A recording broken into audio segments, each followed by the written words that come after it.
হ্যাঁ ভিউয়ার্স, আজকে ছিল রিমির জন্মদিন। আর রিমির জন্মদিনে আমি, নেপাল আর বিবাস তিনজনে মিলে অনেক কিছু প্ল্যান করেছিলাম যে ওকে বার্থডেতে কেক কাটাবো, তার সাথে সাথে অনেক কিছু করব, মানে অনেক কিছু গিফট দেবো বা কিছু, কিন্তু সেগুলো হয়ে ওঠেনি। শেষকালে আমরা পাড়ার মধ্যে দুপুরবেলায় হঠাৎ করে আমরা একটা কেক এনেছিলাম ওর জন্য, কেক কাটিয়ে আর ওকে এইসব মজা করার জন্য ডিম ময়দা মাখিয়ে ওকে ভূত করার জন্য রেডি ছিলাম। তো ও তো সেটা জানতো না, কিন্তু ওকে আমরা সেটা সারপ্রাইজ দিয়েছি। তো খুব রেগে গেছিলো, কিন্তু মজাও পেয়েছে তার সাথে সাথে। ও ঠান্ডাও লেগে গেছিলো সঙ্গে সঙ্গে। তারপরে কেক কাটালাম, দিয়ে তারপরে আমরা নিজেরাই ভূত হয়ে গেলাম ওর সাথে সাথে। আবির মেখে রং মেখে সবাই খেললাম, ওর মা মানে পুরো ফ্যামিলিটাই আমরা যে কজন ছিলাম সবাই মিলে খেলেছি। তারপরেই দেখো নিজের চোখে রিমির অবস্থা। আমাদেরকে কেউ ভিডিও করেনি, নেক্সট ভিডিওতে যদি আমাদের কেউ ভিডিও করে থাকে তাহলে তোমাদেরকে দেখিয়ে দেবো।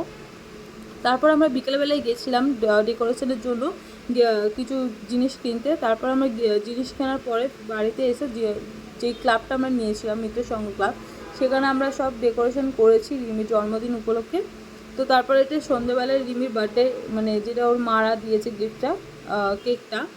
তো সেই কেকটাও কাটার সময় দেখো এবার তোমরা ভিডিওটা।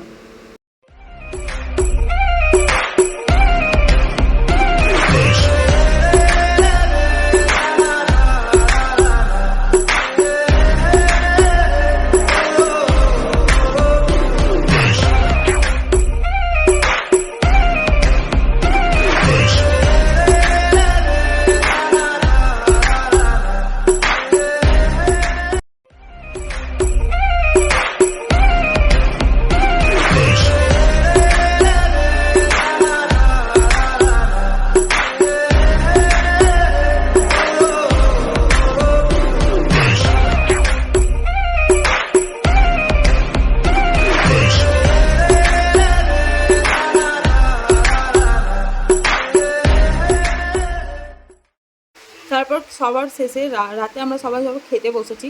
আর নেপো দেখো খেতে বসে খেয়ে লোকে নিন্দা করা ছাড়বে না।